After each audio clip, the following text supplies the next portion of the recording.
শুরু করছি। আজকে আমি চেষ্টা করব 3টে গল্প বলার। আজকে ট্রু ক্রাইম, আজকে কোনো ভূত নেই। তার মধ্যে অবভিয়াসলি 2টো ট্রু ক্রাইম আমি কোথাও শুনেছি এবং আমি ট্রু ক্রাইম ফ্যান, সো ওই জন্য আমি ট্রু ক্রাইম শুনে থাকি। আর একটা গল্প, ওটা আমার বাড়িতে হয়েছিল, মানে ঠিক ট্রু ক্রাইম বলতে পারো তোমরা, মানে কোনো মারামারি কাটাকাটি নেই, but it's very interesting and it involves one of my dogs, so I think you will find it actually very interesting. Okay, তো প্রথম গল্পটা, আজকাল আমাদের দেশে অনেক ভালো ভালো সিনেমা হচ্ছে বা বাইরের দেশেও সিনেমা হয় এবং অনেক সিনেমাই ক্রাইম এবং থ্রিলার জনরাতে হচ্ছে, কিছুটা সত্যি ঘটনার ওপরে বেশ, কিছুটা অবভিয়াসলি ফিকশনাল ঘটনা, কিন্তু এরকম সিনেমা হয়। এবং তোমরা বলতে পারো যে এই যে ঘটনাটা তোমাদেরকে বলবো, যেটা লাস্ট ইয়ার হয়েছে, মানে 2024-এর অক্টোবর মাসের, মানে ক্রাইমটা হয়েছে অক্টোবরের আগে কিন্তু ধরা পড়েছে অক্টোবর মাসে। এটা একটা সিনেমাকে, মানে যে খুনি সে এমনই ইন্সপায়ার্ড একটা সিনেমা দেখে যে সে খুনটা সিনেমা দেখে করেছিল। সো ধরো ঘটনাটা ঘটেছে কানপুর, মানে ইউপির কানপুরে ঘটনাটা ঘটেছে। ইউপির কানপুরে একজন ভদ্রলোক, তিনি ওখানকার বিজনেসম্যান, আর তার নাম ধরো হচ্ছে রাহুল গুপ্তা। তিনি ওনার কাছাকাছি যে থানা, মানে উনি একটা খুব ভালো পশ এলাকায় থাকেন, মানে পয়সা কড়িওয়ালা লোক, বুঝতেই পারছো। তো উনি একটা থানায়, ওখানকার কাছাকাছি থানায় গিয়ে ওনার ওয়াইফ একতা গুপ্তার মিসিং কমপ্লেন্ট লজ করেন। উনি বলেন যে আমার ওয়াইফ এরকম 32-33 বছর বয়স, সকালবেলা সে জিমে গেছিল এবং তারপর থেকে সে ফেরেনি। মানে তার একটা পার্টিকুলার টাইম থাকে, সকলেই লোকে তো সারাদিন, আই ডোন্ট নো সারাদিন জিমে থাকে কি না, বাট অবভিয়াসলি নিশ্চয়ই থাকে না, বা হয়তো থাকে, আই ডোন্ট নো। বাট এই ভদ্রমহিলা একতা গুপ্তার একটা পার্টিকুলার টাইম লাইন ছিল।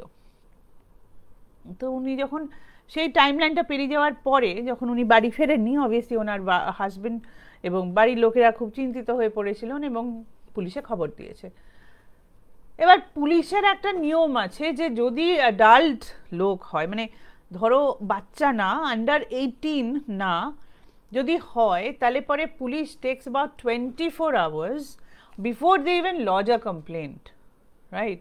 কারণ ব্যাপার হচ্ছে যে অনেক সময় দেখা যায় যে লোকজন রাগারাগি করে বাড়ি থেকে পালিয়ে গেল, মানে পালিয়ে গেল বলবো না, বাড়ি থেকে চলে গেল, বা কোনো 19-20 বছরের মেয়ে বা ছেলে, তারা হয়তো প্রেম করেছে, পালিয়ে গিয়ে বিয়ে করেছে, বাড়ি থেকে পালিয়ে গেছে, সেখানে গোটা জিনিসটা একটু প্রবলেম্যাটিক হয়ে যায়। Because after 18 you are considered to be an adult and the constitution gives you certain rights, and that right also means personal freedom, which means তুমি বাবা মার কথা না শুনে বাড়ি থেকে চলে যেতে পারো। আর যেহেতু একতা কাপুর বলছি আমি, ভেরি সরি, একতা গুপ্তার 32-33 বছর বয়স, অবভিয়াসলি পুলিশ তো ওনার হাজবেন্ডকে বলেছে যে আপনার ওয়াইফ নিশ্চয়ই কোথাও গেছে, চলে আসবে।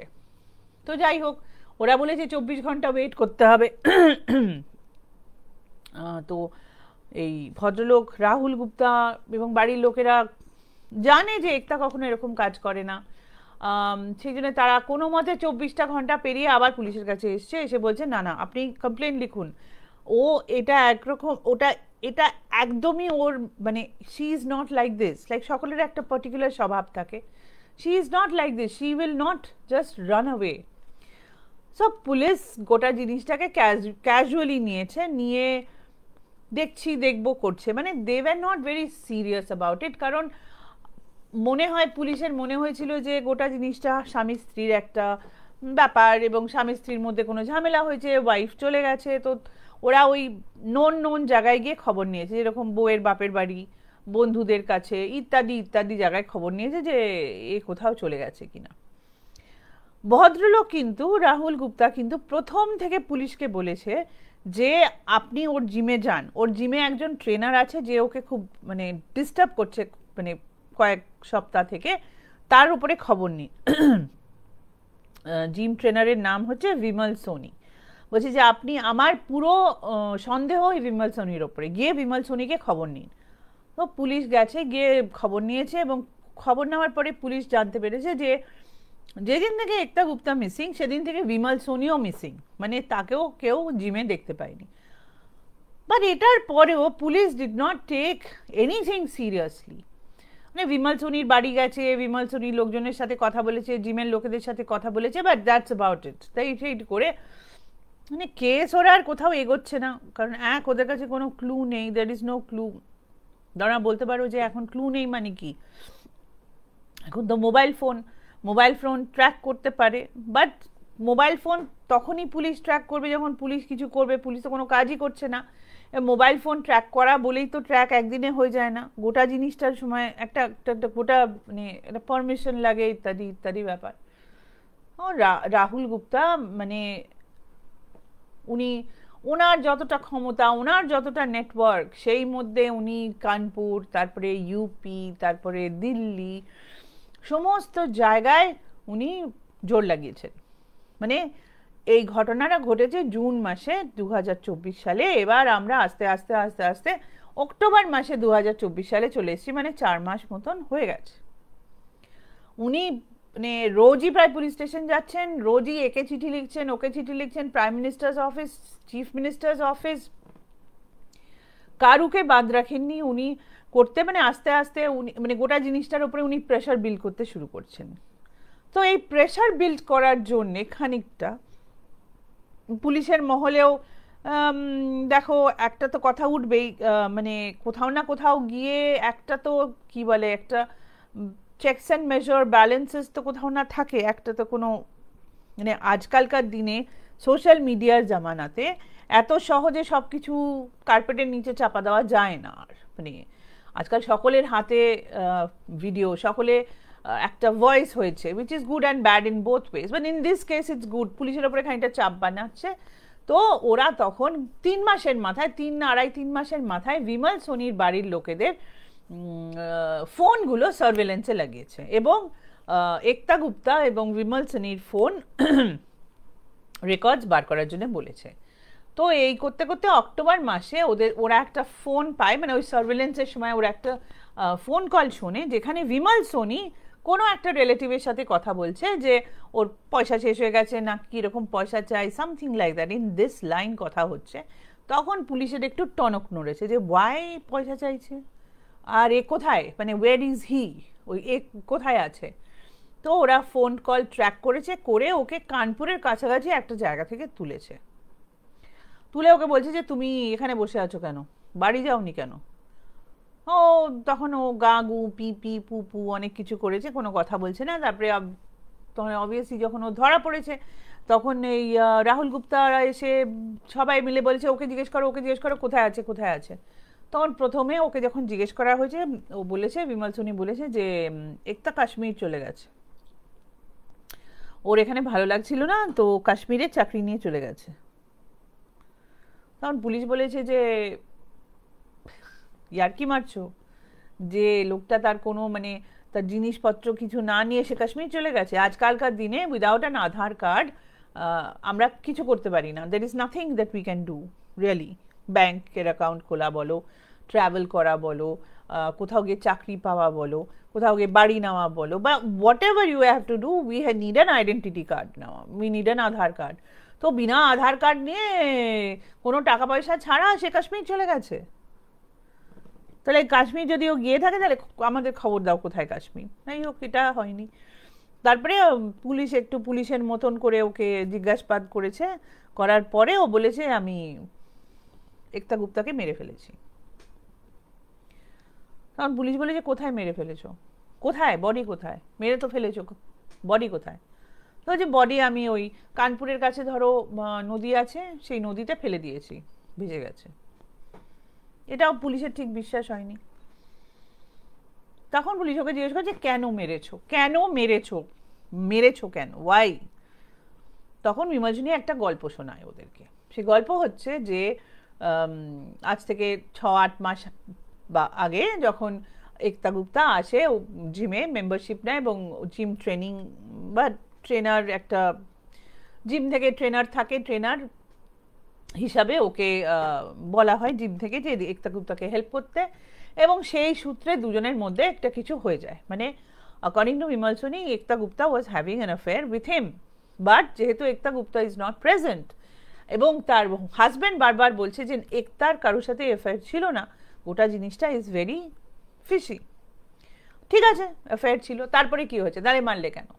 বলছে যে আমাদের সাথে অ্যাফেয়ার ছিল, কিন্তু 4 মাস আগে আমার বিয়ে ঠিক হয়ে গেল, এবং এখানে নর্থ ইন্ডিয়াতে একটা একটা জিনিস আছে, ধরো যেরকম কি বলবো আমি এটাকে, ওরা তিলক বলে বা রোকা বলে, মানে বেসিক্যালি কথা, পাকা কথা যাকে বলে সেটা হয়ে যায়, তো তার একটা সেরিমনি হয়।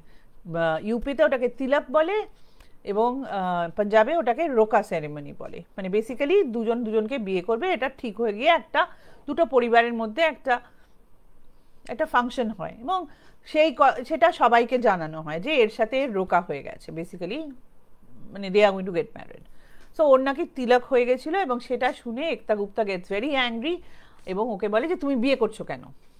তো এই নিয়ে ওদের মধ্যে বেশ কয়েকদিন খুব বচসা চলে, এবং যেদিনকে একতা গুপ্তা মারা গেছে অ্যাকর্ডিং টু বিমল সোনি, সেদিনকে ও একতা গুপ্তাকে গাড়ি করে নিয়ে গেছিল, নিয়ে বোঝাতে গেছিল, কিন্তু যেহেতু ঝগড়াঝাটি এত বেশি হয়ে যায়, সেহেতু রাগের মাথায়, আমি যা বলছি তোমরা একটু ভালো করে শুনো, উনি কিন্তু বলেছেন রাগের মাথায়, মানে ও বলেছে রাগের মাথায় একতা গুপ্তাকে ও গলা টিপে মেরে ফেলে।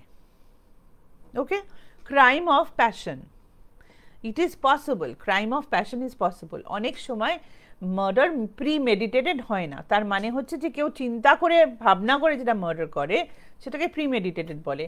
আমি একটু জ্ঞান কম দেবো, কারণ সবাই নিশ্চয়ই খুব একটা হবে না আমি বেশি জ্ঞান দিলে, বাট আমি জাস্ট বলছি যে চিন্তা ভাবনা করে মারলে প্রিমেডিটেটেড হয়, এবং যখন না চিন্তা ভাবনা করে মারে তখন ওটা নট প্রিমেডিটেটেড। মানে অ্যাক্সিডেন্ট তো বলবো না, মানে তোমার এতই বেশি অ্যাঙ্গার বা তোমার ফ্রাস্ট্রেশন বা যাই হোক, তুমি তাতে অ্যাক্সিডেন্টলি হোক যাই হোক তুমি কাউকে মেরে ফেলেছো। সো লজে তার বিচারের সময় এই জিনিসগুলো is taken into account in terms of what the state of the affair is, যে খুন করেছে তার। তারপরে পুলিশ বলে যে ঠিক আছে, তাহলে আমাদেরকে তুমি ওর বডির কাছে নিয়ে চলো। তখন বিমল সোনি এমন একটা কথা পুলিশকে বলেছে যে পুলিশের তো পুরো মানে police got completely surprised, though I don't know why police got surprised, পুলিশেরও এইসব সিনেমা টিনেমা দেখে এইসব আজকালকার দিনে জানা উচিত। বিমল সোনি পুলিশকে নিয়ে গেছে কানপুরের যে ডিস্ট্রিক্ট ম্যাজিস্ট্রেট, মানে one of the most guarded places in Kanpur, যেখানে ডিস্ট্রিক্ট ম্যাজিস্ট্রেট, হাইকোর্টের জাজ, মানে কানপুর হাইকোর্টের জাজ, সেশন কোর্টের জাজ, মানে এরকম ধরনের বলতে পারো বিউরোক্র্যাটস এবং জুডিশিয়ারির লোকজন থাকে, সেই রকম একটা এলাকা, যে এলাকাটা আমরা চিন্তা করব যে যেহেতু ওখানে বিশাল police presence, it should be one of the safest areas. DM এর যে বাংলো কানপুরে, that is huge bungalows. So not exactly DM এর বাংলোতে, বা ডিএম এর বাংলোর যে অ্যানেক্সি পার্টটাতে, মানে ধরো এটা যদি ডিএম এর গেট হয়, এটা ধরি মেন গেট হয়, এখানে মেন বাড়িতে যাওয়া যায়, এই দিকটাতে গিয়ে আর একটা গেট এবং এন্ট্রি আছে, সেখানটাতে গিয়ে অফিসার্স ক্লাব বলে একটা জায়গা আছে। It is within the compound, but not exactly DM এর বাড়ি, বাট বলতে পারো পাশের বাড়ি। সেই কম্পাউন্ডে, মানে এই মেন গেটের থেকে এই যে গেটটা, সেই গেটটা খুব বেশি দূর হলে 10 ফিট, মানে তোমার একটা ঘর থেকে আর একটা ঘরে যাওয়া, মানে ইট ইজ অ্যাজ স্মল, বা মানে এত ছোট একটা ডিস্টেন্স, 10 ফিটের একটা ডিস্টেন্সে ওই গেটের মধ্যে ঢুকে তার 10-15 ফিটের মধ্যে ও গর্ত খুঁড়ে, 8-10 ফিটের গর্ত খুঁড়ে বডি ওখানে পুঁতে দিয়েছিল, আজ থেকে 4 মাস আগে, মানে অক্টোবর থেকে 4 মাস আগে। So this became a huge news obviously because DM এর বাড়ির মধ্যে হাউ ইজ ইট পসিবল যেখানে ওখানে পুলিশ দাঁড়িয়ে আছে যে একটা লোক 8-10 ফিট গর্ত কি করে খুললে কেউ শব্দ পেল না। আর এটা গোটা জিনিসটা মানে ওরা যখন কল রেকর্ডস পেয়েছে তখন ওরা জানতে পেরেছে যে গোটা জিনিসটা যখন হয়েছে it is during the day time, not even night, রাত্রিবেলাও নয়। সো তখন ওরা বলছে সেটা কি করে সম্ভব, ওরা মানে কেউ শুনতে পায়নি তোমরা ইয়ে করেছো মানে এরকম 8 ফিট গর্তে, মানে অবভিয়াসলি যতদিনে একতা গুপ্তার বডি পাওয়া গেছে ততদিনে বডি আর বডি নেই, it has become a skeleton. কতটা ডিপ ও পুঁতে ছিল এই কারণেই, কারণ ও দৃশ্যম বলে একটা সিনেমা হয়েছিল, তোমরা নিশ্চয়ই অনেকে বা সবাই দেখেছো, সেই জন্য আমি দৃশ্যমের কোনো গল্প তোমাদের বলবো না। বাট দৃশ্যমের মধ্যে দি প্রোটাগনিস্ট অজয় দেবগন একজনকে খুন করে এবং তার বডিটা পুলিশ স্টেশনের মধ্যে পুঁতে দিয়ে এসেছিল, মানে পুলিশ স্টেশনটা তখন হচ্ছিল সেই সময়।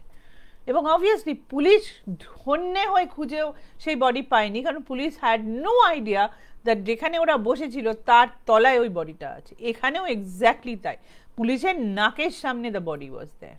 But there are questions. One, Ekta Kapoor মানে আবার কাপুর বলছি, একতা গুপ্তাকে খুন করার পরে ও একা গেল, গাড়ি নিয়ে গেল, বডি নিয়ে গেল, ডিএম এর কম্পাউন্ডে ঢুকলো, মাটি খুঁড়লো, চাপা দিল, সব কিছু একা একা করেছে, all within a span of maybe 1 hour, 1.5 hour. How is it possible? একটা মানুষের পক্ষে 8-10 ফিটের মাটি খোঁড়া মানে একটা গর্ত খোঁড়া is not possible in 1.5 hours. Humanly not possible. সে যতই জিম ট্রেনার হোক, তার যতই বডি বিল্ডিং বা আপার বডি স্ট্রেংথ থাক, it is humanly not possible.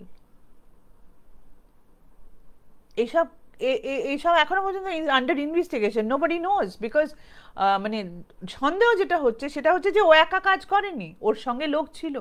তার কারণ হচ্ছে যে যত ইনভেস্টিগেশন আগে গেছে তত জানা গেছে যে বিমল সোনির খুবই খারাপ নাম ছিল।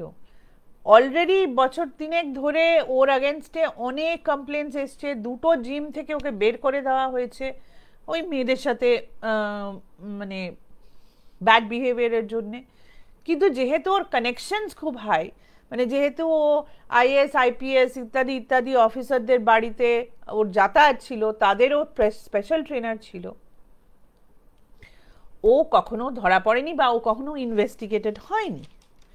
কিন্তু কথা হচ্ছে যে ধীরে ধীরে তো বেরোবে যে নিশ্চয়ই ডিএম এর বাড়ির কোনো লোক এর সাথে যুক্ত ছিল বা কোনো লোক, কারণ ওর পক্ষে একা এটা করা সম্ভব না। এখনো পর্যন্ত বিমল সোনি মুখ খোলেনি, ও এটাই বলেছে ও সব কিছু ও একা করেছে, এবং ও এটাও বলেছে যে মানে এখন লোকের ধারণা বা পুলিশের ধারণা বা ওর বাড়ির লোকের ধারণা যে বিমল সোনি ওর সাথে জবরদস্তি করে ওকে খুন করেছে, কিন্তু হাড় থেকে তো সেটা বের করা সম্ভব নয়। এবং একতার ফোন ও ভেঙে ফেলে দিয়েছিল, সেই জন্য সেই ডেটা রিট্রিভ করতেও এখন সময় লাগবে। বাট তোমরা ভাবো মানে how much of a criminal he is, that ওর কোনো ভয় ডর কিছু নেই, ও এসব করে একদম আরামসে গাটা মানে আরামসে ও কানপুরেই বসেছিল, মানে বাড়িতে নয় বাট বাড়ির কাছাকাছি একটা বড় সিটিতে কে কোথায় থাকছে অনেক সময় বোঝা যায় না। সো হি ওয়াজ আরামসে doing this and being very happy. And এখন আস্তে আস্তে ইনভেস্টিগেশনে আস্তে আস্তে জিনিসপত্র বেরোচ্ছে, জিনিসপত্র জানা যাচ্ছে। বাট একটা সিনেমা দেখে মানে এই এই কি যেন নাম এর, বিমল সোনি বলেছে যে ও 20 বার দৃশ্যম দেখেছে to get this right. That was his inspiration in disposing the body. তো এটা ছিল আমার প্রথম ঘটনা। কেমন লাগলো তোমাদের?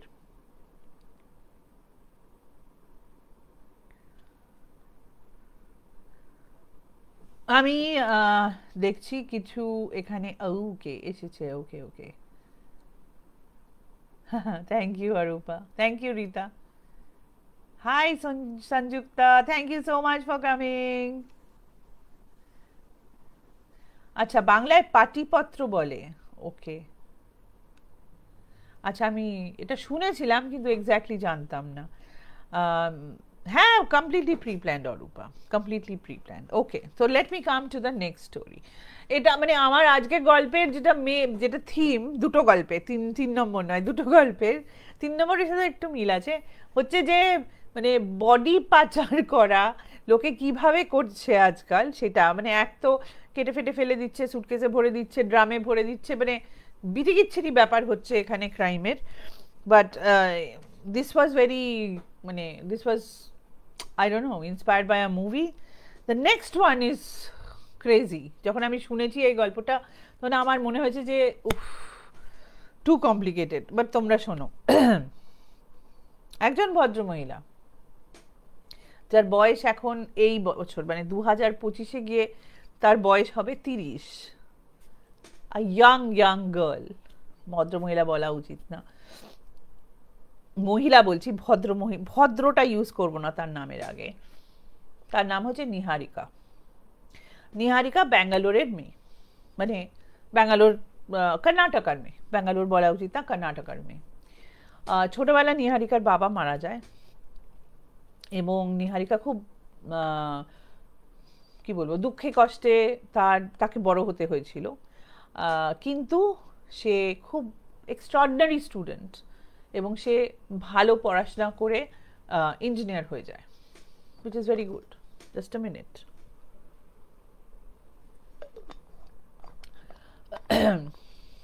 Sorry. So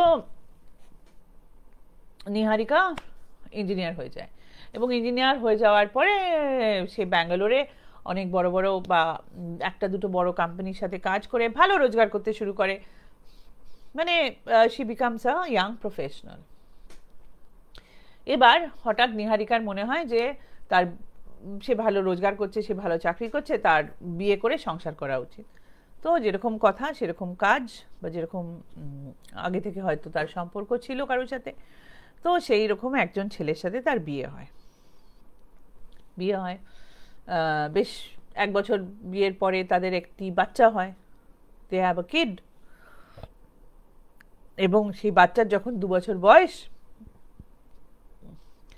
for what ever reasons বিয়ে ভেঙে যায়, নিহারিকার ডিভোর্স হয়ে যায়।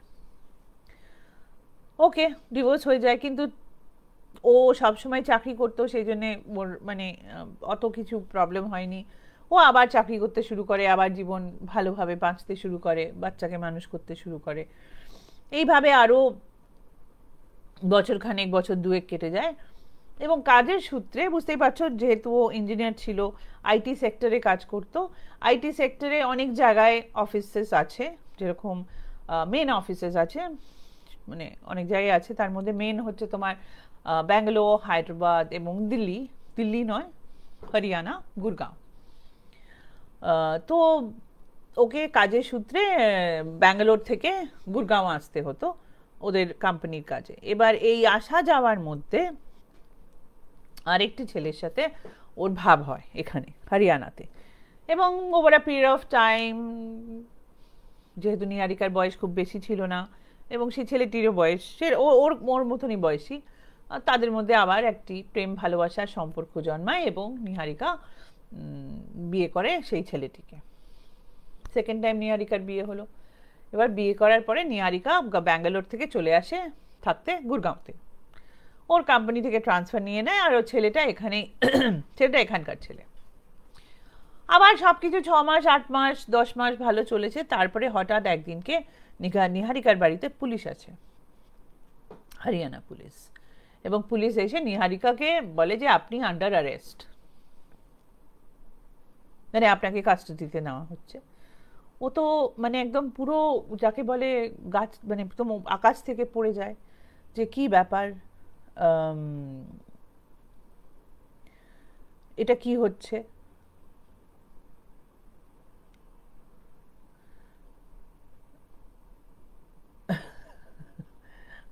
পরে আমি দেখি কমেন্টসের কথা বলছি, এবার হাসি পেলো একটা পড়ে। সো তখন নিহারিকা মানে নিহারিকা জানে না কি হয়েছে। তখন পুলিশ ওকে নিয়ে যায়, নিয়ে গিয়ে ওকে দেখায় অনেক কাগজপত্র, সেগুলো হচ্ছে ফাইন্যান্সিয়াল কাগজপত্র, ফাইন্যান্স রিলেটেড কাগজপত্র, এবং প্রত্যেকটাতে নিহারিকার সই আছে। আর ব্যাপার হচ্ছে যে ওর যে সেকেন্ড হাজবেন্ড, সে ফাইন্যান্সিয়াল ফ্রড করেছিল, কিন্তু সমস্ত কাগজপত্র বইয়ের নামে। মানে ধরা যে পড়বে, পয়সাটা নিয়েছে ও, কিন্তু ধরা পড়েছে নিহারিকা, কারণ ওর সিগনেচার ছিল কাগজপত্রে।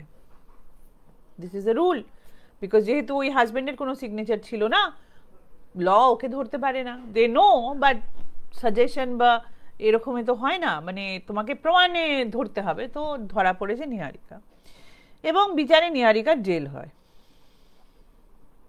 জেলে গিয়ে নিহারিকা খুব ভেঙে পড়ে, কারণ সত্যি কথা ওর কোনো দোষ ছিল না, এবং ও নিজের জীবনটার কথা ভাবতে শুরু করে যে আমি এত কষ্ট করে মানে বড় হয়েছি, এত কষ্ট করে আমি পড়াশোনা শিখেছি, এত কষ্ট করে চাকরি করছিলাম, তারপরে প্রথম হাজব্যান্ডের সাথে ডিভোর্স হওয়ারও কারণ ছিল মতভেদ বা যাই হয়েছিল, পরে যাকে বিয়ে করলো, মানে বিশ্বাস করে বিয়ে করেছে, মানে ধরো যাকে বিয়ে করেছো তাকে তো অ্যাটলিস্ট বিশ্বাস করতে হবে, সে এরকম ভাবে ওকে ধোকা দিয়েছে। So she became very depressed and things like that. এই সময় জেলে ওর সাথে আলাপ হয় মিসেস রানা বলে এক ভদ্রমহিলার। এবার আমি একটু কনফিউজ, কারণ এই ভদ্রমহিলা মিসেস রানা, তিনি কি জেলে আসতেন কোনো কারণে, না জেলে উনিও নিহারিকার সাথে ছিলেন, এইটা ইজ নট ক্লিয়ার। মানে এটা কোনো সংবাদ মাধ্যমেও আমি এটাকে ক্লিয়ারিটি পাইনি। যাই হোক, ধরো মিসেস রানার সাথে আলাপ হয়, এবং আমার যতদূর পড়ে মনে হয়েছে মিসেস রানা মানে ওর সাথে জেলে ছিল না, মানে জেলে ওর আলাপ হয়েছিল, আসা যাওয়া সামথিং, যাই হোক আলাপ হয়েছিল। তো মিসেস রানা মানে নিহারিকার সাথে অনেক কথা টথা বলতো, বলতে বলতে মিসেস রানা নিহারিকার পুরো গল্পটা জানতে পারে। জানার পরে উনি খুব দুঃখ প্রকাশ করেন এবং বলেন যে রানা, তোমার সাথে খুব খারাপ হয়েছে, এরকম তোমার হওয়া উচিত না। আমার ছেলে খুব অ্যাকমপ্লিশড, আমার ছেলে তোমাকে, তুমি যখন মানে এখান থেকে যখন বেরোবে, তোমার যা দরকার পড়বে তুমি আমাদের বলো, আমরা তোমাকে সাহায্য করবো, আমি এবং আমার ছেলে। সো যাই হোক, কিছুদিন পরে অবভিয়াসলি বেল টেল হয়ে যায় এবং নিহারিকা জেল থেকে বেরিয়ে যায়। ফাইন্যান্সিয়াল ফ্রডে খুব কম লোকেরই বিশাল বিশাল দিন জেল হয়, যতক্ষণ না কমপ্লিট ব্যাপার জানতে পারবে। এবং মোটামুটি লোকজন বুঝতেও পেরেছিল যে ওর কোনো দোষ ছিল না, বাট যে যতটুকু টার্ম ততটুকু করতেই হবে। বেরিয়ে আসার পরে নিহারিকা কিছুদিন হরিয়ানাতে থাকে। মিসেস রানা এবং ওর ছেলে অঙ্কুর রানার সাথে ওর আলাপ হয়, এবং অ্যাজ ইউজুয়াল নিহারিকা আবার প্রেমে পড়ে যায় অঙ্কুর রানার। নিহারিকার বয়সটা কম, মানে আমি বলবো না দোষ দিচ্ছি না, বাট নেহাতি বয়সটা কম ছিল তখন, তা এখনো আছে, 30 ইজ নাথিং। যাই হোক, কিন্তু এইবারে অঙ্কুর রানার সাথে ও বিয়ে করে না। ও মানে দুবার ঠকে গিয়ে এখন একটু একটু শিখেছে, একটু শক্ত হয়েছে। ও অঙ্কুরকে বলে যে আমি ব্যাঙ্গালোর ফেরত যাব, আমি হরিয়ানাতে থাকবো না। সত্যি সত্যি ওর হরিয়ানাতে কেউ নেই, কেউ ছিল না। তুমি যদি আমার সাথে আসতে চাও ব্যাঙ্গালোর চলো। তখন অঙ্কুর বলে না, আমি যাব না, আমি এখানেই থাকবো। তো লং ডিস্টেন্স হোয়াটএভার যাই হোক, তো ও ব্যাঙ্গালোর চলে যায়। এবং ব্যাঙ্গালোর চলে যাওয়ার পরে অবভিয়াসলি চাকরি পেতে ওর অসুবিধা হচ্ছে, এরকম জেল ফেল হলে চাকরি টাকরি পেতে অসুবিধা হয়। তখন একজন ওকে একটা চাকরির অফার করে, কিন্তু ব্যাঙ্গালোর নয়, হায়দ্রাবাদে। তো যেহেতু Hyderabad is not very far from Bangalore, যেরকম গুরগাঁওটা অনেকটা দূর, ও হায়দ্রাবাদের চাকরিটা অ্যাকসেপ্ট করে। আর তখন ওর কাছে আর কোনো উপায়ও ছিল না চাকরি অ্যাকসেপ্ট করার। এবার যে চাকরিটা ও জয়েন করে সেটা ও হায়দ্রাবাদে জয়েন করে, এবং হায়দ্রাবাদে জয়েন করার পরে আবার ধরো বছরখানেক এরকম চাকরি টাকরি করার পরে, মানে চাকরির সূত্রে ওর একজন লোকের সাথে অ্যাজ ইউজুয়াল তোমরা নিশ্চয়ই গেস করেছো ওর আলাপ হয়। তিনি হচ্ছেন মিস্টার রমেশ কুমার। রমেশ কুমার একজন বিজনেসম্যান, যার এই কোম্পানিটার সাথে একটা কোনো কারণে যোগাযোগ ছিল, এবং সেই যাতায়াতের সূত্রে নিহারিকার সাথে তার আলাপ হয়। রমেশ কুমারের বয়স হচ্ছেন, হি ওয়াজ অ্যাবাউট 54-55, বাট নিহারিকার সাথে যখন আলাপ হয়েছে তখন ওনার বয়স 52-53, নিহারিকার বয়স লেস দেন 30। এবং রমেশ কুমার ভদ্রলোক, ভালো ভদ্রলোক ছিলেন, মানে he was very nice and kind and things like that. এবং নিহারিকা যেহেতু অনেকবার এত ধোঁকা খেয়েছে, এত ইয়ে করেছে, ও একটু সমঝে বুঝে এর সাথে মিশছিল। It's not that she fell in love or something like that, but Ramesh Kumar খুব ওর দেখাশোনা করতো, মানে কাজে সাহায্য করতো, যেখানে ওর দরকার পড়তো সেখানে সাহায্য করতো, মানে সেরকম কোনো বাজে বিহেভ ওর সাথে করেনি, কখনো ওকে এরকম ফিল করায়নি যে ও খুব আনকমফোর্টেবল ফিল করেছে, বা মানে কোনো চাপ ছিল না ওনার দিক থেকে। উনি জেনারেলি ওর সাথে হয়তো ওনার নিহারিকার প্রতি একটা মায়া মমতা ভালোবাসা যাই বলো জন্মেছিল, বা উনি অ্যাট্রাক্টেড হয়েছিলেন একজন ইয়াং ভদ্র মানে মহিলার দিকে, কিন্তু ওনার কোনো ব্যাড ইয়ে ছিল না, মানে উনি কোনো খারাপ মতলবে যে করছিলেন এরকম না। রমেশ কুমারের আগে বিয়ে হয়ে গেছিল এবং ওনার বাচ্চা কাচ্চাও ছিল, কিন্তু ওনার সাথে ওনার ওয়াইফের ডিভোর্স হয়ে গেছিল, এবং সেটাও কোনো মারামারি মানে হয়নি। তারা they use to live and let live kind of a situation, যেখানে কোনো মারামারি ছিল না। তো এবং ওনার পয়সা কড়ি ভালোই ছিল, উনি ওদেরও দেখাশোনা করতেন। মনের মিল হয়নি, ছাড়াছাড়ি হয়ে গেছে, that be the case, who are we to জাজ। সো এই সময় হঠাৎ রমেশ কুমার নিহারিকাকে বলে যে নিহারিকা যদি চায় তাহলে পরে উনি রিলেশনশিপটাকে একটু আগে বাড়াতে পারেন, এবং he is quite happy to get married to her. মানে উনি কোনো খারাপ ওকে প্রস্তাব দেয়নি, উনি একেবারেই বিয়ের প্রস্তাব দিয়েছিল ওকে। তো নিহারিকা প্রথমে কোনো কথা মানে ও তখন মানে বুঝতেই পারছো there is a huge age difference, মানে almost 24-25 years of age difference দুজনের মধ্যে প্রায়। তো তখন বলে যে ঠিক আছে আমি চিন্তা করে দেখব। তো চিন্তা করে দেখাটা কি, নিহারিকা বাড়িতে গিয়ে চিন্তা করে যে ও যে আগে দুবার বিয়ে করেছিল এবং যে আঙ্কুরের সাথে ওর যা ভাব ভালোবাসা যাই হয়েছিল, কারো কাছে এত পয়সা ছিল না, মানে এর কাছে প্রচুর পয়সা, তো কিন্তু এর বয়স এরকম ওর থেকে অনেক বেশি, মানে দের ইজ ওল মানে it's almost a generational gap বলতে পারো। তখন ও ভাবে যে কি করব, তো ও এরকম লোক লাগিয়ে খোঁজ নেয় যে সত্যি সত্যি লোকটা কি পয়সা আছে না লোকটা এরকম দেখাচ্ছে, মানে ওর একটা পুরুষ মানুষের প্রতি I don't no, maybe she was being careful or what ever, যাই হোক ও এরকম খোঁজ লাগায়, এবং খোঁজ নেওয়ার পরে জানতে পারে যে সত্যি সত্যি Ramesh Kumar is a very very well established person সমস্ত দিক থেকে, এবং লোকও খারাপ না, বাবার বয়সী বাট লোক খারাপ নয়। সো তখন ও ঠিক করে যে ঠিক আছে এতদিন তো আমি এত কষ্ট করেছি কিছু পাইনি, এবার আমি একটা বড় লোককে বিয়ে করব, এমনিতে ওর একটা বাচ্চা ছিল আর মানে she had no desire to have more kids. So বলে ও ভেবেছিল যে আমি এবার লাইফটা খুব আরামে কাটাবো, চাকরি করবো বাট আরামে লাইফ কাটাবো, এই রকম ফাইন্যান্সিয়াল ফ্রড হ্যানা ত্যানা দরকার নেই। সো তারপরে কথাবার্তা বলে রমেশ কুমারকে নিহারিকা বিয়ে করে। নিহারিকার থার্ড বিয়ে, রমেশ কুমারের সেকেন্ড বিয়ে হয়ে গেছে।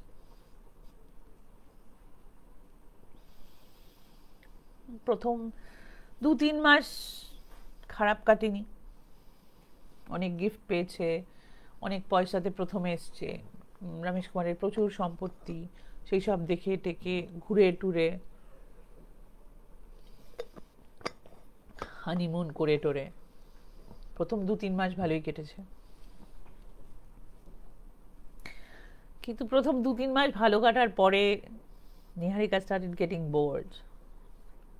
বিয়ে করেছে তো শুধু পয়সার জন্যে, নিহারিকার দিক থেকে রমেশ কুমারের প্রতি কোনো রকম কি বলবো লোকের যে মায়া মমতা থাকে তাও ছিল না, মানে she generally got into this relationship from a very transactional বা মানে প্রফেশনাল তো বলবো না, ট্রানজ্যাকশনাল ব্যাপারে, মানে একটা বেচা কেনার ব্যাপার যদি হয় যে আমি একটা জিনিস বিক্রি করছি আর তুমি সেটা কিনছো কারণ তুমি কিনতে চাও আর আমার কাছে সেটাই আছে যে আমি এটা বিক্রি করতে পারি, if that is the relationship, that was Niharika's relationship with Ramesh Kumar. So naturally 2-3 মাস বাদ থেকে Niharika starts getting bored. ও ওরা রমেশ কুমারকে ভাল লাগে না, একটা বয়স্ক লোক, ওর বয়সী ও যা জিনিস করতে চায় উনি করতে চান না, ডিস্কো পার্টি।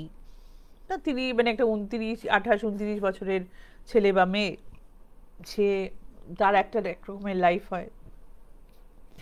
এই ভদ্রলোকের 55 বছর মানে 54-55 বছর বয়স, তার একটা ডিফারেন্ট কাইন্ড অফ লাইফ, তার একটা ডিফারেন্ট কাইন্ড অফ বন্ধু সার্কেল, সব কিছু আলাদা, এত আলাদা যে ওদের মধ্যে কোনো রকম মানে কি কারণে যে মিল হবে, there is no reason for anything obviously.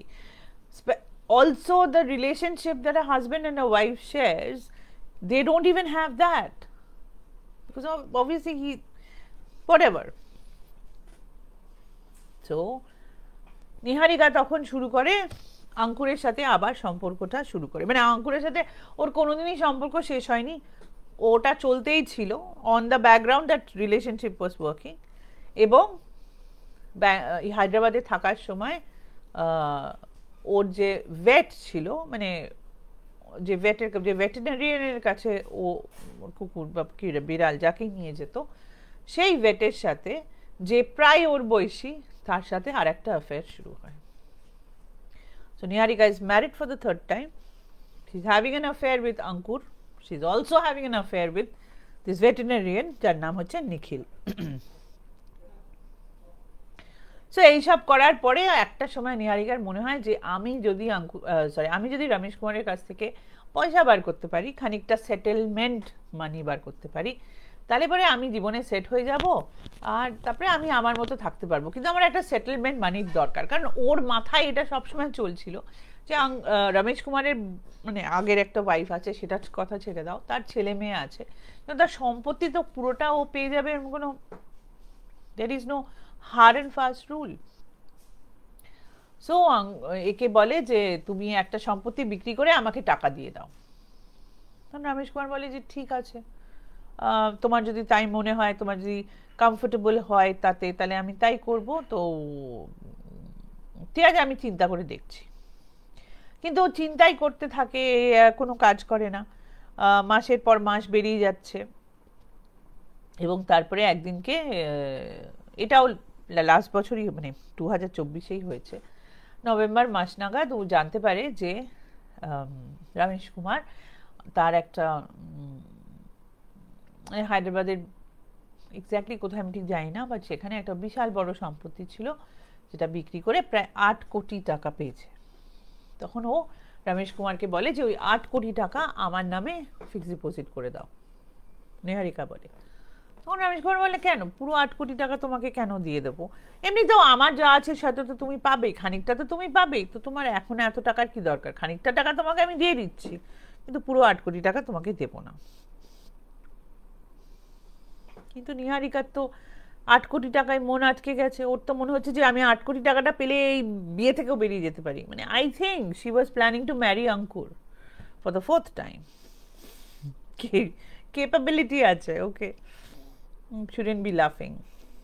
তো তখন ও চিন্তা করে যে মানে ও জানতো যে 8 কোটি টাকাটা কোথায় আছে, মানে 8 কোটি টাকার অনেকটা টাকাই ওয়াজ ব্ল্যাক মানি, মানে ইট ওয়াজ অ্যাভেলেবল ইন ক্যাশ। তখন ও ঠিক করে যে নিখিল এবং অঙ্কুর দুজনের সাথে কথা বলে, দুজনকেই বলে যে আমি তোমাদের দুজনকেই পছন্দ করি এবং তোমাদের দুজনের সাথেই আমি থাকতে রাজি আছি, কিন্তু তোমরা আমাকে যদি এই 8 কোটি টাকাটা পাইয়ে দাও তাহলে। এবং অঙ্কুর এবং নিখিল দুজনেই, এরাও সাব 30 বয়স, তারা সবাই মিলে রাজি হয়ে যায় এই কাজটা করার জন্য। সো নিহারিকা নেক্সট 7-10 ডেজ রমেশ কুমারের সাথে খুব ভালো ব্যবহার করতে শুরু করে, মানে ও যতটা খিটখিটে হয়ে গেছিল তার থেকে একদম চেঞ্জ হয়ে যায়, একদম মানে একদম লাভিং ওয়াইফ যাকে বলে সেই রকম হয়ে যায়, খেয়াল রাখতে শুরু করে, রান্না করে দিচ্ছে, খাওয়াচ্ছে, ঘোরাচ্ছে, তো মানে পুরোপুরি যাকে বলে মাথায় হাত। এরকম করে 7-8 দিন 10 দিন যাওয়ার পরে রমেশ কুমারকে বলে যে অনেকদিন তো আমরা লং ড্রাইভে যাইনি, should be go for a long drive. তো অবভিয়াসলি 10 দিনে রমেশ কুমারও গলে গেছেন, নতুন বউ, বয়স কম বউ, দেখতে ভালো বউ, all of this things have worked. So Ramesh Kumar রাজি হয়ে যায়। এবং ওর সাথে লং ড্রাইভে যেতে রাজি হয় এবং ওরা হায়দ্রাবাদ থেকে ব্যাঙ্গালোরের দিকে রওনা হয় লং ড্রাইভে যাওয়ার জন্য। এবার খানিকটা যাওয়ার পরে একটা জায়গায় ওরা চা খেতে নামে এবং সেই জায়গায় হঠাৎ হঠাৎ নিহারিকার আঙ্কুরের সাথে দেখা হয়। এবং মানে যদি ধরো তোমার কোনো চেনা লোক একটা অন্য জায়গায় তোমার যদি হঠাৎ গিয়ে তার সাথে দেখা হয়, যেরকম তুমি করবে, আরে এতদিন বাদে, ও মাই গড বেবে ইউ টাইপ, ও ঠিক এরকম একটা বিহেভিয়ার করে। এবং এ নিয়ে এসে আঙ্কুরকে রমেশ কুমারের সাথে আলাপ করিয়ে দেয়, বলে আমার হরিয়ানার বন্ধু, আমি যখন হরিয়ানায় ছিলাম আমাকে অনেক সাহায্য করেছে, আরে তুমি এখানে কি করছো, ব্লা ব্লা ব্লা। রমেশ কুমারও সত্যি কথা কিছু চিন্তা ভাবনা করেননি, মানে ওনার তখন মাথায় ওটা স্ট্রাইকও করেনি যে কত বড় বিপদ ওনার মাথায় ঘুরছে। তখন উনি বলেন যে hello hello, nice to meet you etcetera etcetera. এবং তারপরে উনি আঙ্কুরের মানে উনি আঙ্কুরকে জিজ্ঞেস করেন কি তুমি কোথায় যাচ্ছ? তখন আঙ্কুর বলে যে আমি এখানে বেড়াতে এসেছি, হাইকিং করতে এসেছিলাম, তো আমি গাড়িতে চলে যাবো। তোরা বলে না না, আমরা ওই রাস্তা দিয়ে যাচ্ছি, চলো তোমাকে নামিয়ে দেবো। আঙ্কুর বলে ওকে ওকে গ্রেট। ওটা মানে অবভিয়াসলি বুঝতেই পারছো রমেশ কুমারের অনেক পয়সা ছিল, সেই জন্য উনি একটা বড় একটা দামি গাড়িতে বসেছিলেন, লাল রঙের একটা দামি গাড়িতে বসেছিলেন বা চালাচ্ছিলেন। তখন আঙ্কুর ওকে বলে যে আমি কি একটু গাড়ি চালাতে পারি? তখন ও বলে হ্যাঁ sure sure, why not, you can drive the car. তো আঙ্কুর ওকে বলে যে আমি কোনোদিনই এইরকম গাড়ি চালাইনি, আমার খুব শখ হয়েছে, আমি একটু চালাবো। তখন নিহারিকা বলে হ্যাঁ হ্যাঁ ডার্লিং, ওকে চালাতে দাও, আমরা বসে গল্প করতে করতে চলে যাব। তখন উনিও রাজি হয়ে যান, দিয়ে দেন। এবার রাস্তায় যেতে যেতে ওরা গল্প টল্প করছে, করতে করতে একটা জায়গায় ওরা মানে একটু কোল্ড ড্রিঙ্কস খাওয়ার জন্য ইয়ে হয় এবং সেই কোল্ড ড্রিঙ্কসের মধ্যে একটা পার্টিকুলার ট্র্যাঙ্কুলাইজার ইউজ করা হয়, ঘুমের ওষুধ নয়, ট্র্যাঙ্কুলাইজার, যে দিয়ে লোককে বেহোশ করা হয়, অ্যানেস্থেসিয়া টাইপ দেয়, ধরো অজ্ঞান করা হয়। সেই ওষুধ ইউজ করে রমেশ কুমারকে এরা অজ্ঞান করে দেয়। করে দেওয়ার পরে ওদের যে থার্ড অ্যাকমপ্লিস বা নিখিল, তাকে ফোন করে যে তুমি এবার এসে পড়ো, তোমার দরকার পড়বে। অজ্ঞান অবস্থায় নিহারিকা এবং আঙ্কুর রমেশ কুমারকে খুন করে। ততক্ষণে নিখিল ওখানে পৌঁছে যায় যেখানে ওরা ছিল। এবার ওরা হায়দ্রাবাদ শহর থেকে প্রায় ধরো 80-90 কিলোমিটার দূরে বা 100 কিলোমিটার দূরে ছিল এই ঘটনাটা যেখানে ঘটেছে। এবং তারপরে ওরা ঠিক করে যে এই বডিটাকে ওরা ডিসপোজ করবে হায়দ্রাবাদে নয়, not within the Telangana state, it will be outside the state and they will go to Bengal, মানে কর্ণাটক, যেটা নিহারিকা চেনে। তো তিনজনে বডিকে ডিকির মধ্যে ঢোকায়, ঢুকিয়ে ওখান থেকে মানে ওদের যেখানে ওরা ছিল সেখান থেকে 800 কিলোমিটার ট্রাভেল করে, 800 kilometre they drove to a coffee estate in, বলছি দাঁড়াও তোমাদেরকে,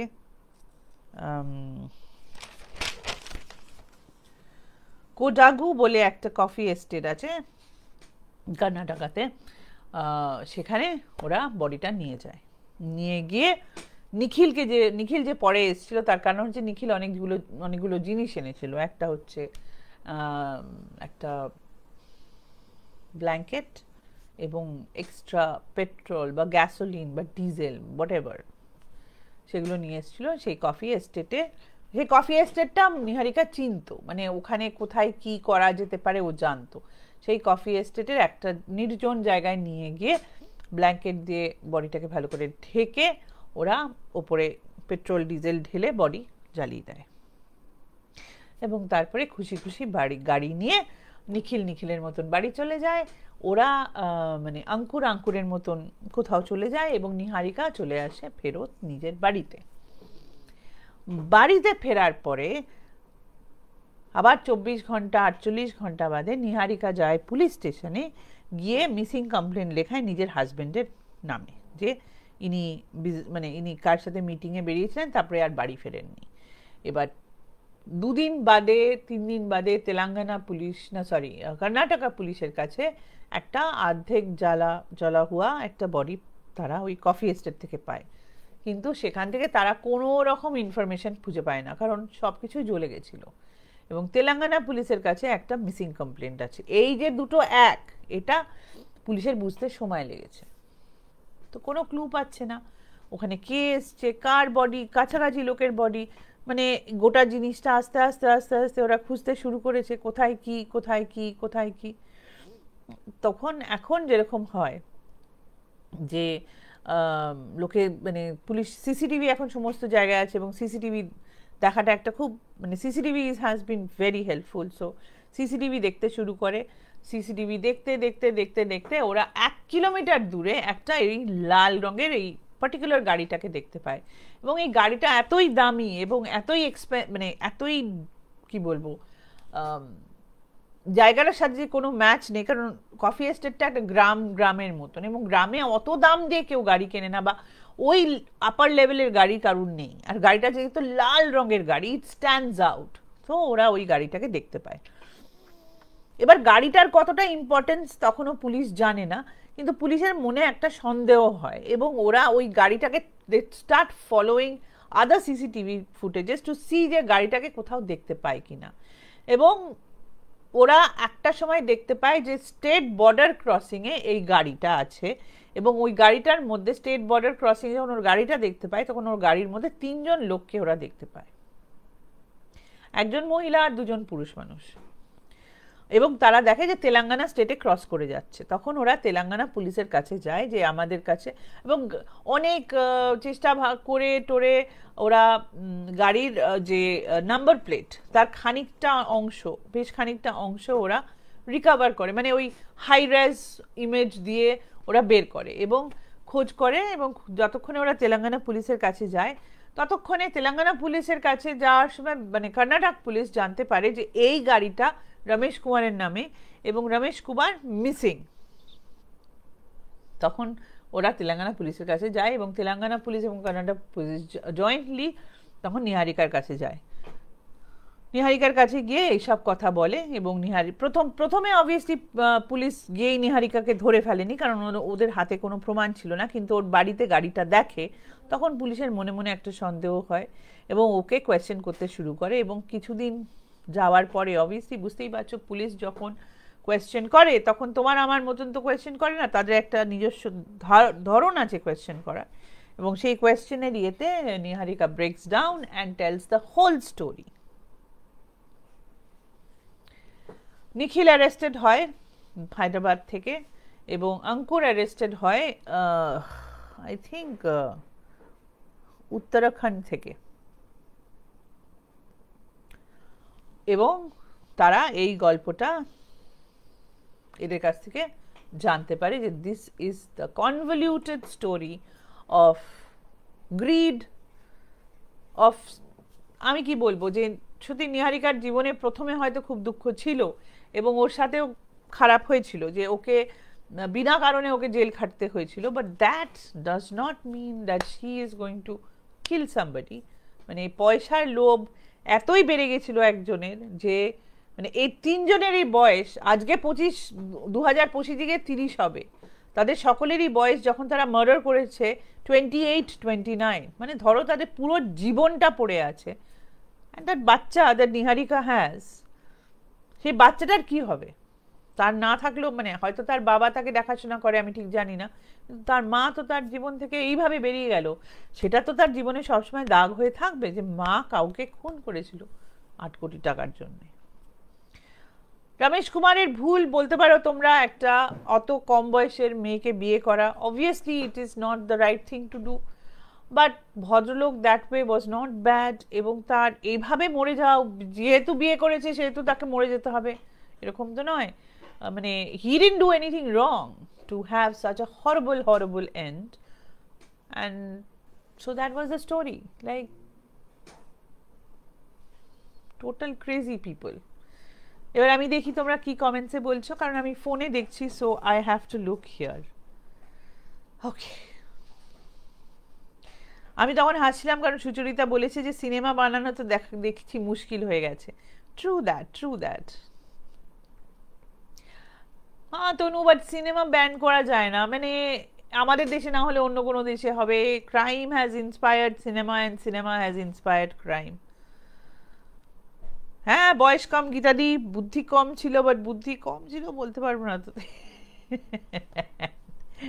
সুচরিতা, নিহারিকার প্রেমের কোনো প্রচুর এন্থু, এরপরেও কিছু হবে কিনা উই ডোন্ট নো। মানে ও যখন পুলিশকে ইনভেস্টিগেশনের কথা বলছিল তখন ও বলেছিল যে ওর 4th ম্যারেজ আঙ্কুরের সাথে হওয়ার কথা ছিল। পয়সার লোভ। আচ্ছা রূপশ্রী, তোমার কানেকশন ডিস্টার্ব, তুমি পরে শুনে নিও। হ্যাঁ মেয়েটার মধ্যে ডেফিনেটলি প্রবলেম তনু, মেয়েটার মধ্যে ডেফিনেটলি প্রবলেম। কতবার করে বিয়ে করবে, মাই god, like 3 times she married and fell in love for at least 5 or 6 times. প্রেমের বিজনেস ঠিক। সুচরিতা, নিহারিকার মতো জীবন কারুর হওয়া উচিত না, ইট is not the right thing to do. হ্যাঁ সব কিছু প্রি প্ল্যান্ড।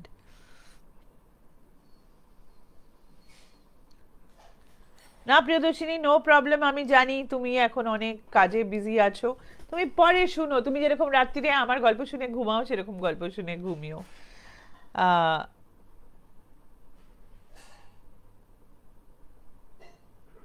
না হ্যাঁ তনু, মানে লোকের স্বভাব খুব অদ্ভুত হয়, মানে এইসব আমাদের পক্ষে ভাবা খুব মুশকিল, but this is happening on a pretty much not daily না হলেও প্রায় হচ্ছে।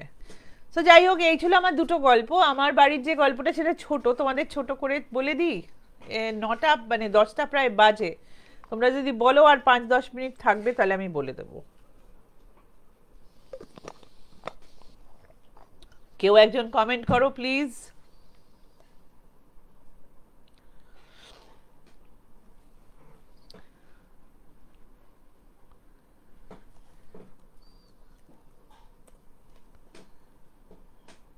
বলো ওকে। ঠিক বলেছো গীতাদি, বিশ্বাস করেছিল ভদ্রলোক, বিশ্বাস করেই ভুল করেছিল। ওকে, তো আমার বাড়ির ঘটনাটা বলছি। সেদিনকে কথা বলতে বলতে আমার ঘরের বাড়ির ঘটনাটা বেরোলো। সো এটা অনেক দিন আগে, মানে অনেকটা আগের ঘটনা, 2016-17 সময়কার ঘটনা। আমাদের বাড়িতে একটা পার্টি ছিল, একটা বড় পার্টি ছিল, মানে মানে ইনডোর আউটডোর মিলিয়ে পার্টি ছিল। আর আর আমার বাড়ির, আমাদের যেখানে বাড়িগুলো সেখানে ইট হ্যাজ বিন, আমাদের অ্যাপার্টমেন্টগুলো এমনভাবেই বানানো হয়েছে যে প্রত্যেকটা অ্যাপার্টমেন্টের হয় সামনে নয় পেছন দিকে একটা করে পার্ক আছে। মানে একটা করে পার্ক, মানে একটা পার্কে অনেকগুলো অ্যাপার্টমেন্ট দেখছে, বাট পার্ক আছে। সো গোটা D1-এর মধ্যে প্রায় 7টা পার্ক আছে, ছোট বড় মিলিয়ে। তিনটে পার্ক খুব বড় বড় আছে, তার বাদ বাকিগুলো প্রমাণ সাইজের পার্ক। তো আমার বাড়ির পেছনে যে পার্কটা, মানে আমার বাড়ির পেছন দিকটাতে পার্কটা পড়ে, সেই পার্কটাকে চিলড্রেন্স পার্ক বলা হয়, কারণ ওখানে বাচ্চাদের খেলনা ফেলনা, মানে খেলনা নয়, ওই ঝুলা, তারপরে মাঙ্কি মাঙ্কি বার্স ওই বেয়ে উঠতে হয়, তারপরে তোমার অবস্টিকল কোর্স একটা আছে, তারপরে তোমার একটা মেরিগো রাউন্ড আছে, এবং কিছু জিম ইকুইপমেন্টস, যেগুলো তোমার আউটসাইড জিম ইকুইপমেন্টস, যেটা সবাই ব্যবহার করতে পারে, বাচ্চা বুড়ো যেই মধ্যবয়সী যারাই চায়, সেরকম জিম ইকুইপমেন্টস লাগানো আছে। প্লাস যেহেতু পার্কটা একটু বড়, একটা ওয়াকিং পাথও করা আছে, যে তুমি গোল হয়ে হাঁটতে পারো বা একটা ওয়াকিং করতে পারো। আর সেটা আমার কুকুরদের খুবই পছন্দের জায়গা। তো 2016-17-তে আমার বাড়িতে একটা, আমাদের প্রথম জার্মান শেপার্ড অ্যাল ছিল।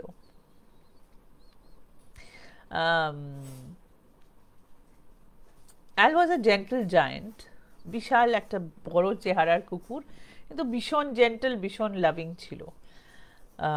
তো অ্যাল ওয়াজ হি ওয়াজ ভেরি ট্রেনেবল। তো ওকে কিছুটা ট্রেনিং আমরাই দিয়েছিলাম, কোনো স্কুল টুলে গিয়ে না, আমরাই ট্রেনিং দিয়েছিলাম, মানে আমাদেরই ট্রেনিংয়ে যাও ছিল। তো অ্যাল কিছু কমান্ডস বুঝতো, কিছু করতো, আর ভীষণ বুদ্ধি ছিল অ্যালের খুব, মানে Al was very very intelligent. So এরকম পার্টি হচ্ছে এবং পার্টিতে আমার ছেলের একটা বন্ধু এসেছিল প্রণব বলে। তো প্রণব তখন প্রথম একটা আইফোন কিনেছে, বা ওর বাবা ওকে আইফোন দিয়েছে। তখন ওরা তখন অনেকটাই ছোট এরা সবাই। সো ও খুব সবাইকে টাইফোন দেখাচ্ছে, ইত্যাদি ইত্যাদি করছে। এবার পার্টি হচ্ছে এবং আমার বাড়িতে যখন সন্ধ্যেবেলার দিকে পার্টি হয়, যে যখন, সেই জন্য আমি আজকাল আর সন্ধ্যেবেলা কোনো পার্টি রাখি না। যদি রাখি, I make a lunch party, because the parties go on for such a long time. Like সকালবেলা 4টে অবধি পার্টি হয়েছে। তো সেই জন্য আমি এখন লাঞ্চ পার্টি রাখি, যে 12টা থেকে পার্টি করতে শুরু করো, সন্ধ্যেবেলা 7টা-8টা অবধি পার্টি করো, তারপরে সবাই বাড়ি চলে যাও। কারণ sometimes it happens, it's not that on a daily basis আমরা এরকম করতে পারবো। সেরকম তখন প্রায় 1:30-2টো বাজে। যারা কেটারার্স ডেকোরেটার্স ছিল তারা অলরেডি তখন র্যাপ করতে শুরু করেছে জিনিস, মানে খাওয়া দাওয়া হয়ে গেছে। তখন যেটুকু লোক বাকি আছে, যারা খুব কাছের লোক, তারা সব বাড়ির ভেতরে চলে এসছে। তখন পার্টিটা বাড়ির ভেতরে চলছে। তো এর মধ্যে প্রণব ডিসকভার করেছে যে প্রণবের ফোন খুঁজে পাচ্ছে না, নতুন ফোন, কাহা গেয়া। তো বাইরে যেটা তোমার কি বলবো, শামিয়ানা ইত্যাদি হয়েছিল, সেখানে একটা ডান্স ফ্লোর হয়েছিল, ইত্যাদি ইত্যাদি অনেক কিছু হয়েছিল, খাবার জায়গা, বসার জায়গা, অনেক কিছু হয়েছিল। সেখানে গিয়ে সবাই খুঁজছে, আমরা সকলে মিলে খুঁজছি। সবাইকে বলা হয়েছে যে ফোন পাওয়া যাচ্ছে না, ফোন কোথায়? তখন একজন বলল যে শোন, আইফোনের একটা পার্টিকুলার আছে, এটা হয়তো অ্যান্ড্রয়েডেও আছে, আমি ঠিক জানি না, বাট আইফোনে আছে, যে ফাইন্ড ইয়ার ফোন করে একটা করে রাখা যায় এবং করে রাখা হয় ফোনে। তো যদি ফোন কেউ নিয়ে নেয় এবং ফোনটা যদি অফও করে দেয়, তো ফাইন্ড ইয়ার ফোন থেকে ফোনকে লোকেট করা যায় from the laptop, from another iPhone or a laptop, মানে অ্যাপেল ল্যাপটপ, এবং ওখান থেকে ফোনটাকে পাওয়া যায়। মানে ফোন স্টার্টস রিংইং, যদি কেউ অফও করে দিয়ে থাকে তাহলে ফোন আবার রিং করতে শুরু করে। তো এখান থেকে কন্টিনিউয়াসলি ওকে ওই ফাইন্ড ইয়ার ফোন অপশনস খোঁজা হচ্ছে, কিন্তু ফোন কোথাও পাচ্ছে না। এবার দেখো, কেটারের অনেক লোক ছিল। এবার আমরা ওদেরকে জিজ্ঞেস করেছি, কিন্তু কোনো হাতে নাতে প্রমাণ না পেলে কাউকে তো চোর হিসাবে তুমি দোষ দিতে পারবে না, কাউকে তুমি বলতে পারবে না যে। আর তাছাড়া এরা সকলেই আমাদের বাড়িতে অনেক দিন থেকে কাজ করেছে, মানে অনেক ইভেন্ট করেছে, সেই জন্যে ডাইরেক্টলি কাউকে চার্জ করা খুব মুশকিল যে তোমরা নিয়েছো। মানে আমরা বুঝতে পারছি না ব্যাপারটা কি হয়েছে অবভিয়াসলি।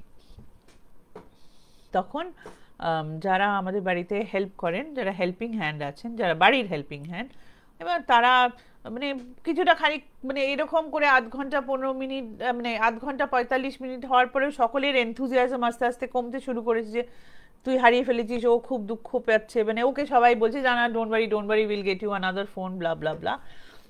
তখন যারা ছিলেন তারা ওই অ্যাল এবং আমার তখন আরও 2টো কুকুর ছিল, তাদেরকে নিয়ে মানে মাঠের জিনিসপত্রগুলো, পার্কের জিনিসপত্রগুলো খোলা হচ্ছে, তো ততক্ষণ কুকুরগুলো ওইদিকে যেতে পারেনি, তখন ওদেরকে নিয়ে গেছে for nightly duties and things like that. এবং তখন ওরা আস্তে আস্তে সব খুলছে, মানে বাঁশ ফাঁস খুলতে টাইম লাগে তো। এবং একটা জায়গা থেকে খুব আওয়াজ হচ্ছে, মানে কেউ বুঝতে পারছে না যে আওয়াজটা কোথা থেকে আসছে, এটা গো গো গো গো করে আওয়াজ আসছে। এবং মাঠে ধরো লাইট অতটা নেই, এবার আওয়াজ আসছে, কিন্তু মাঠে এক্স্যাক্টলি কোথা থেকে লাইট আওয়াজটা আসছে কেউ বুঝতে পারছে না। তো তখন মানে আর আমার কুকুররা কেউ বাঁধা অবস্থায় বাইরে যায় না, সবাই খোলা অবস্থায় বাইরে যায়, দে ওয়াক আউট টুগেদার। এখনো পর্যন্ত যে 4জন আছে তারা কেউ বাঁধা, মানে তারা কখনো বাঁধা হয় না। যখন তাদেরকে বাঁধা হয় তারা ভেটের কাছে যায়, অথবা তারা যদি খুব রকম বদমাইশি করে তখন তাদের বাঁধা হয়।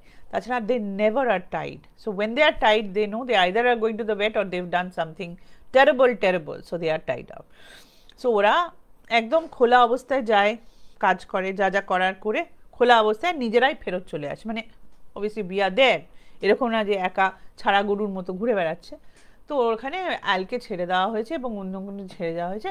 অ্যাল hold on to that place, actually যেখানে আওয়াজ হচ্ছিল ও শুকে শুকে ওই জায়গাটাতে গেছে। ওখানে 2টো ইঁট রাখা, আর ইঁটের নিচ থেকে আওয়াজটা আসছে। তো যারা হেল্পিং হ্যান্ড ছিল তারা ভেবেছে যে দেখো এখন তো আমরা দিল্লিতে বা অন্য কোনো জায়গায় শুনি কি ফোনের মধ্যে বোম পুপু করছে, বোম ফেটে যাচ্ছে ইত্যাদি ইত্যাদি।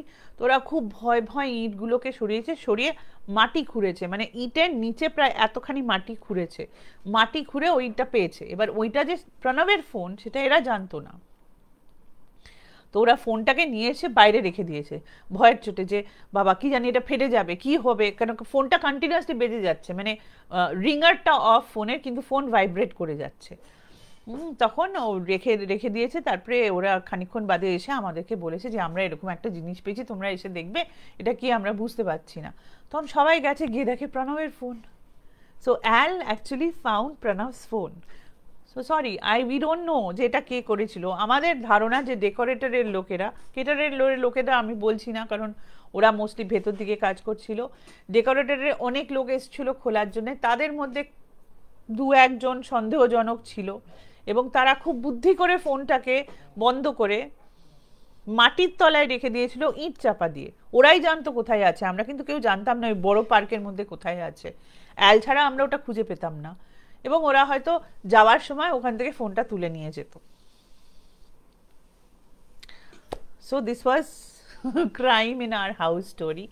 I know it is not like a normal crime story, but it was quite interesting. Pranab অ্যালকে প্রচুর খাবার দাবার কিনে দিয়েছিল, এবং they had a very good relationship. Sadly, we lost Al in 2020. My beautiful Al. But এইটা ছিল আমার একটা বাড়িতে হয়ে যাওয়া বলতে পারো true crime story. I don't no তোমাদের কেমন লাগলো, জানিও আমাকে।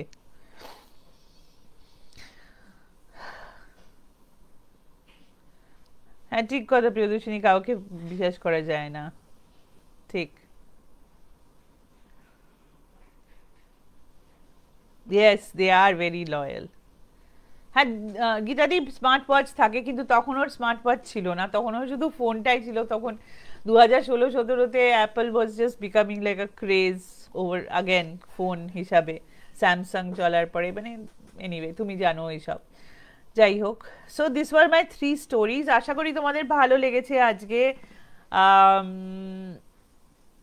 আর অ্যাজ আই সেড, যারা লেখা দিয়েছো thank you. Priyadarshini thank you ভিডিওটা দেওয়ার জন্য হোলি। আমরা খুব শিগগিরই আমাদের সব কিছু অ্যানাউন্স করে দেবো নেক্সট উইকে। আর সবাই যারা গল্প শোনাতে আসছো থ্যাংক ইউ সো মাচ, আরও এসো, আরও লোকে জয়েন করো। আজকের মতন এখানেই আমি শেষ করছি। থ্যাংক ইউ তোমাদের সঙ্গে থাকার জন্যে, গল্প শোনার জন্যে, কমেন্ট করার জন্যে। যারা পরে শুনবে, like I say every day, please like share comment করো, আমাদের গ্রুপটার সম্বন্ধে লোকজনকে বলো, একটু সংখ্যা বাড়িয়ে দাও প্লিজ প্লিজ প্লিজ। যারা ইউটিউবে দেখবে তারা থ্যাংক ইউ অ্যাগেন, তোমরা আমাদের ফ্যামিলি জয়েন করছো এবং আরও লোককে জয়েন করাও। কীরকম গল্প শুনতে ভালো লাগছে বা লাগছে না জানিও। সঙ্গে থেকো, সকলে ভালো থেকো। আশা করি সকলের উইকেন্ড খুব ভালো কাটবে। আর আমি চেষ্টা করব এর মধ্যে আর একবার আসার এই মাসে, আর নয়তো সামনে অনেক লাইভ আছে, প্রিয়দর্শিনী আছে, অমৃতা আছে, আরও অনেক সবাই আসবে। সো সকলকে সাপোর্ট করো, সকলের লাইভে এসো, সকলের লাইভ চেষ্টা করো, যদি মানে লাইভে না দেখতে পারো অ্যাটলিস্ট পরে দেখে নিয়ে কমেন্ট বা লাইভ শেয়ার করার জন্যে। ওকে, সকলে ভালো থেকো, গুড নাইট, নমস্কার, বাই বাই।